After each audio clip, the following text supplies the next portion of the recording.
Dr. Bill Deagle joins us this hour. We're going to talk about a lot of things. We're going to put as much into it as we possibly can. All right, Bill, welcome back, and we're going to jump into the smart meter thing because Bill has some amazing things to put on the table for all of you. And I do hope you've noticed at Rense.com the smart meter story right up near the very top of headlines. It's also in the smart meter featured story box. There is no federal mandate, folks. They cannot come onto your property under any federal law and put those meters on your house, on your business, on your apartment. There's no federal mandate.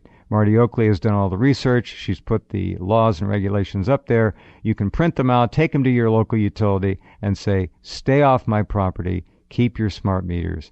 Boy, if they put them on and you succeed in getting them to take it off, they're going to try to make you pay about $130, $150 a year, plus an origination fee of maybe $30, $40 to have somebody come out and take the meter off.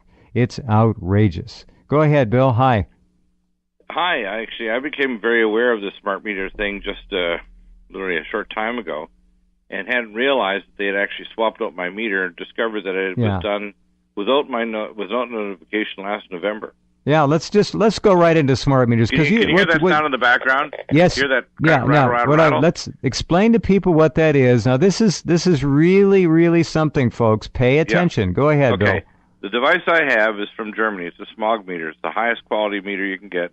It measures between 800 megahertz and 2,500 megahertz. That's cell phone radiation frequencies. Cell phone, yeah. And the meter outside says FCC 3 watts. Now, the most power that I'm allowed to transmit by the exclusion of the FCC is 0.01 watts, right? 0.01, I got it. 0.01.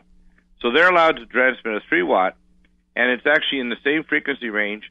And when I called up Jim Turman from San Diego Gas and Electric, he said, well, they're a mesh network, but they might be potentially connected up to 6 meters, and they only transmit twice a day. I said, well, you're mistaken.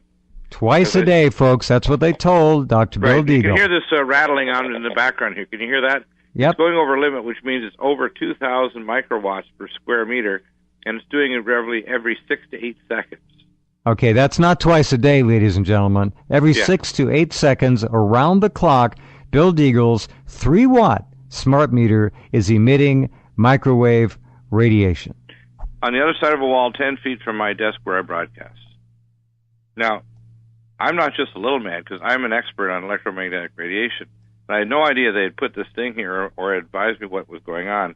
And when I started doing my own investigations, finding out things like this law that you mentioned, that Marty Oakley mentioned, looking into the research on it, so I obtained all these electronic devices to actually scan and find out how bad it is, and it's far worse than you can imagine. It's like if there's 1,440 minutes in a day, and this is going off, say, anywhere from 8 to 10 times an hour, it's potentially as much as 14,400. No, 8 to 10 times a minute. A minute. 8 to 10 times a minute. It's going up somewhere around 14,400 times per day. And you can hear it rattling via background because I have it pointed directly at the meter on the other side of my wall in my studio. So you're reading this from inside your house just to let people know on my desk. I'm reading from inside my house. It's omnidirectional. Yeah, this omnidirectional, and this special analysis machine, the HF35C, which is through one of our affiliate companies called SCMF, is directional. It's aimed directly at that meter, and this is what it's picking up. Now, to give an idea, if a cell phone is a candle, this is a raging forest fire of radiation. Now, watch what they'll do. Because they know you're on the radio, they'll probably deactivate your meter. Well, it's still rattling away. I don't presume that they're that confident. You can hear it still rattling. Sure. You're going off every so many seconds? Yeah, there it is. Keep it up next to the phone. Let's just keep listening to it. Yeah, you can actually hear it rattle. Oh, you hear it clearly. Rattle. Yeah. So, now, let me explain what cell phones do. And I went through the literature again because I've done research in this some years ago, back in the early 80s.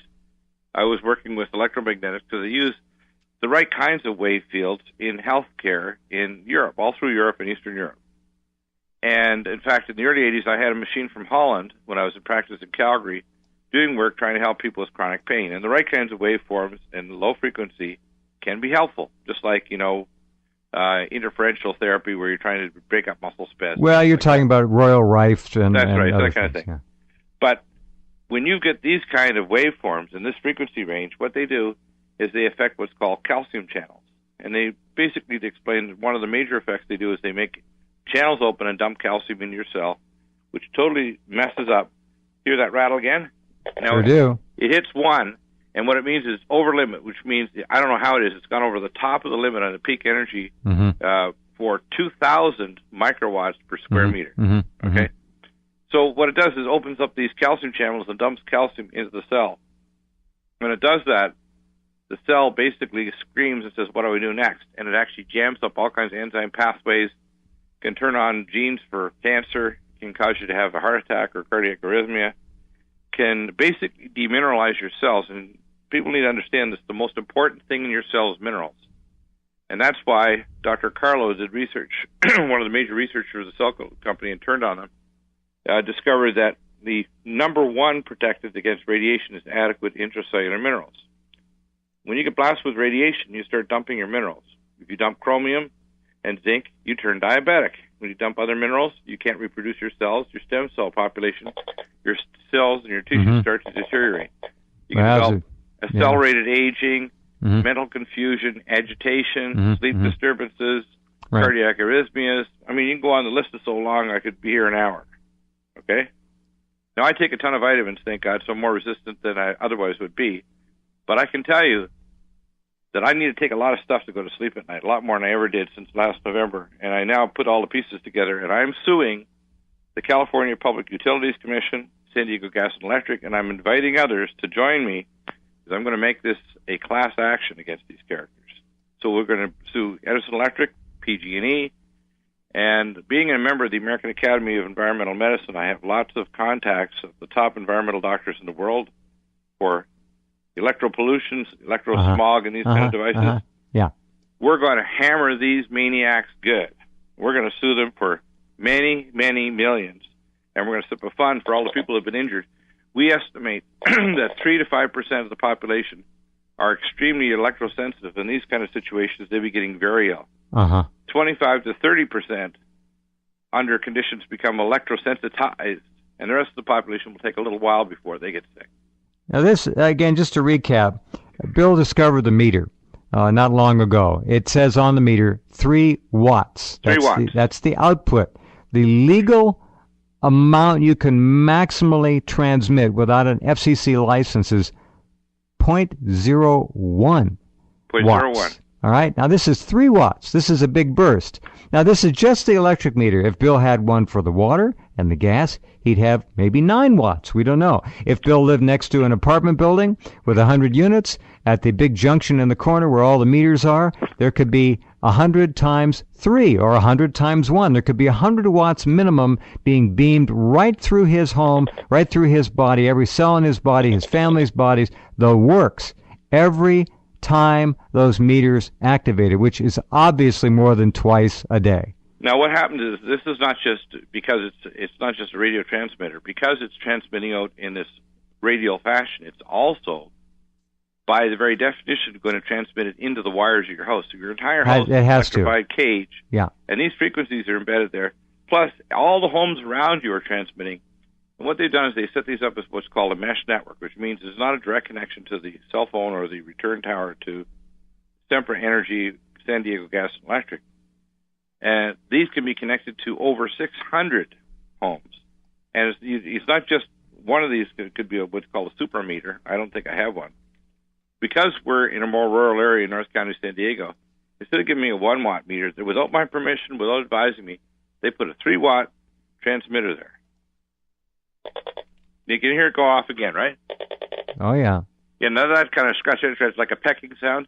That's pulses of very high energy electromagnetic radiation, and the same frequency as the calcium channels in my body. Now, I'm not just a little man. I'm hopping mad. It's like somebody taking shots, and I can hear the bullet whizzing past my ear. I'm not happy. Okay? And this, I would suggest, is probably fairly common with most so-called smart meters. You may not have a 3-watt meter, but it's in all You usually have a likelihood. 1 watt. Every report I've heard, Bill, suggests the same pattern. These things hum all night long. They'll tell you twice a day. Yeah. You get this device. This is $429 through less EMF. There's a link on our website, NutriMedical.com. We have other. I'm also going to put up a protocol for electropollution. Now, the primary thing you need, number one, is minerals. And so we have a thing called Vitamineral Max, all the activated minerals. We also have Indiamines, which is the primary chaperone that brings minerals into your cells throughout your body. And then we have Magnesoothe oil or bath salts you can get from the Dead Sea to mineralize you. You've got to get your mineral content up. That's number one. Number two, you got to stop the secondary free radicals in your body. And if you don't do that, these things are very akin to the same kind of effects of the ionizing radiation from Fukushima.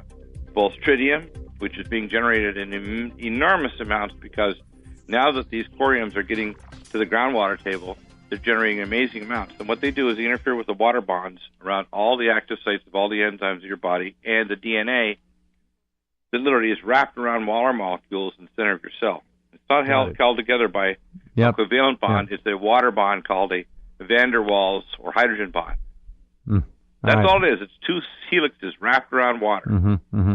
Okay, stand by, Bill. We have to take a break. Hold on, please.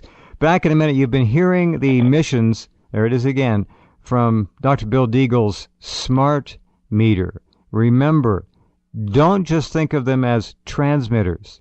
It works both ways. Remember, you are in a cage of wiring, and whatever comes into that meter can easily be propagated throughout all the wiring in your house, emanating and radiating various frequencies that trigger in your body not only physiological reactions, but mental and emotional responses as well. Think about it.